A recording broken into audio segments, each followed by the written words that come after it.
Hey, folks, welcome to Resound Creative on YouTube. One of the Resound Creatives. I keep good company. I'm going to do something kind of weird here. It's another microphone shootout video, and there's tons of these on the internet, but I wanted to keep this one like super low, low key, if you want to call it that. You're going to be listening to one, two, three, four, five different microphones in a short period of time. I'm just going to read one sentence or two sentences to you using the much venerable SM57 as the baseline here. All of the audio that I'm recording now is going through the basic EQ and compression that I use on my Creative Train podcast. All microphones are going to go through the same channel. The only thing that's going to be different is I'm going to be using an SM50 or 7B for one of them. So I use one of those Manio inline preamps on it because I don't want to like bugger around with the levels too much from microphone to microphone. So what we're going to do, here is our bass line, pardon the pun, SM57. And I'm going to be shooting out some mics that I got through Temu today. I thought, if they're cheap mics, you might get a gem. You might get something that's really awful. But I was hoping that maybe if it's something awful, you can get some character out of it for something that needs a unique miking situation or sound. And I've done that before. I had really cool results miking up a little tiny Fender Champ practice amp with a just dreadful dynamic microphone, and it actually sounded pretty cool for the song I was working on. So between the two mics that I got from Temu, no more than $55 in Canadian dollars was spent. So I was thinking that even if they're a dud, whatever, I want to hear what they're like, and let you guys hear what they're like.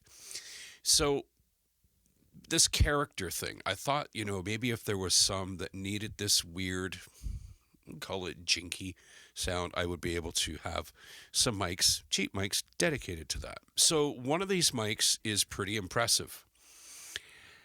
The other is left a different kind of impression on my ears as well. So I'm going to shoot these mics out along with my also venerable SM7B, my AKG C3000B, which is still one of my favorite vocal condenser mics. The knockoff TLM, 103? That one cost $29.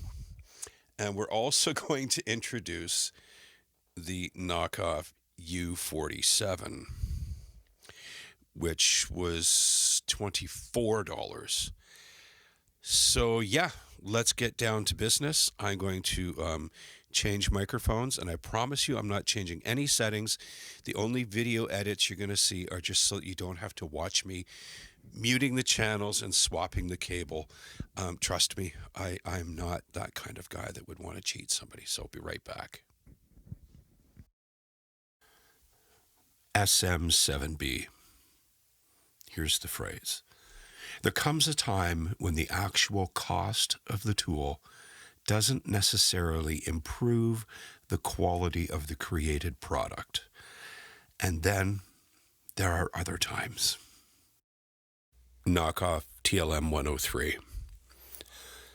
There comes a time when the actual cost of the tool doesn't necessarily improve the quality of the created product. And then there are other times. AKG C3000B.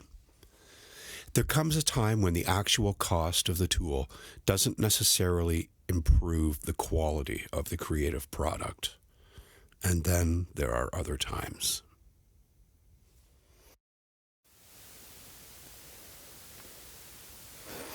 Knockoff U47. There comes a time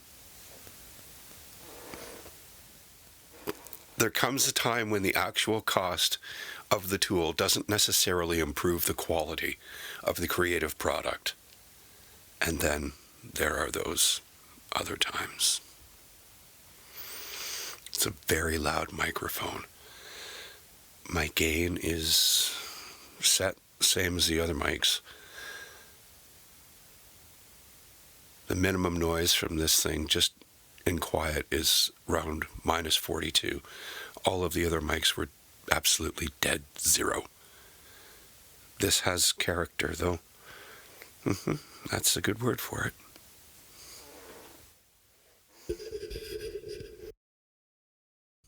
Okay, so we're back with the good old 57. What did you think? That was pretty revealing. I'm very accustomed to hearing the SM7B and the AKG C3000B. I work with them almost every day.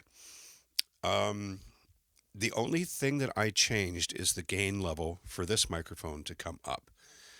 I didn't want to change anything during the recording so that you could hear. Now I know I'm comparing a condenser mics to a dynamic mic, but this little thing, I was quite impressed with it.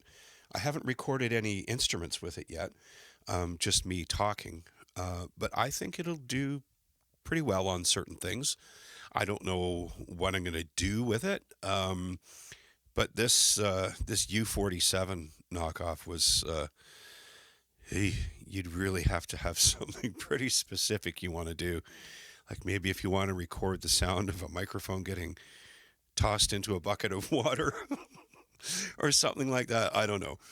But it's I'm gonna and ha whether I apply for the refund for it and send it back, because I can't really see much that I would need to do with that microphone that I can't do with some really poor choices with my EQ. But it's super sensitive that just even looking at it, I could hear the noise of the cradle. I shifted my foot on the floor, and I'm wearing socked feet on a carpeted floor. I don't know if you could hear that, but if you touch the microphone stand anywhere, and even though it's got this sort of like elastic mount suspension, the noise from the thing was astounding. So it's hard to think of a recording environment or situation where that would be able to be worked around, where nothing else in the room would be moving. There'd be no floor noise. Maybe dangling it from something outside to record some ambient noise, but the character of the sound is not very true. It's very, to my ears, had a lot of 2 to 3K bump in it, even though the specs on the warranty card said it was dead flat with a little, roll off, of course, under 20 hertz and a little peak, I think, around 15. This one here, though, I'm going to keep this. This has got some use. The weird thing about this, and I've never used a real Neumann mic in my studio, it screws into the thing. There's threads on the mic and threads on this, so I'd like to find a way to mount it onto something that would offer a little more give, because it still does have some noise when you shuffle on the floor that it really shouldn't have. But anyways, I hope you enjoyed that video. Let me know what you think. There's some obvious conclusions to be made. It wasn't an apples to apples, test or shootout, but it wasn't meant to be. It was meant to show you what some of the standard mics we use or hope to use. I mean, the SM7B, I wanted one of those things for years, and then I found one on Marketplace, and I was like, yep, you're coming home with me. This AKG C3000B was the first really good mic that I bought. I think I bought it in 2005 or 6 when they first came out, the C3000B. It's wonderful. It's been on hundreds of recordings that I've done. I love it, and I use it almost every day. But yeah, aside from some obvious conclusions, the microphone purists will say, well, it looks like you were a few millimeters off axis. And it's like, no, that's not the point. It's the character of the microphone that you want to hear, so that you don't end up going and buying one thinking that you're going to get something great and then not get something great. So thanks for watching.